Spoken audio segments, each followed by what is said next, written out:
এক মিনিট, আমি অনেকবার নোটিস করেছি আমি যখনই এখান থেকে যাই আসি তুমি আমাকে দেখে কিছু একটা লুকিয়ে নাও। দেখাও আমাকে, দেখাও।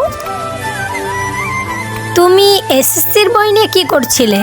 ম্যাডাম, আমার বাড়ির অবস্থাটা খুব একটা ভালো না, সেই জন্য সিকিউরিটি গার্ডের কাজ তো আমি করি, কিন্তু আমার মন চায় পড়াশোনা করতে। কাজের ফাঁকে যখন আমি সময় পাই তখন একটু পড়ে নিই। That's very nice. এটা শুনে আমার খুবই ভালো লাগলো যে তুমি জবও করছো আবার সাথে পড়াশোনাও করছো। ঠিক আছে, আমি আসছি। আরে গোপাল, তুমি এখানে কি করছো? ও আচ্ছা, শোনো, আমি এই বইটা খুঁজে রেখেছি, তোমার কাজে লাগতে পারে। এটা তুমি রাখো। তুই আগে এটা বল, ওকে চিনিস? কেমন আছো? চাকরি পেয়েছো? চাকরি? আরে ও এখন অনেক বড় সরকারি অফিসার।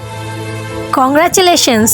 হ্যাঁ দিদি, আজ যা কিছু হয়েছে সব আপনার জন্যই সম্ভব হয়েছে। আর আপনিই তো একমাত্র ছিলেন যে আমার খারাপ সময় আমার পাশে ছিলেন। আর আপনার মনে আছে দিদি, আমার কাছে যখন বই কেনার টাকা ছিল না, আপনিই তো আমাকে বই দিয়ে সাহায্য করেছিলেন। অনেক ধন্যবাদ আপনাকে। তারপর মেয়েটির এই ভালো কাজের জন্য অবশ্যই একটি লাইক করে দিয়ে যাবে।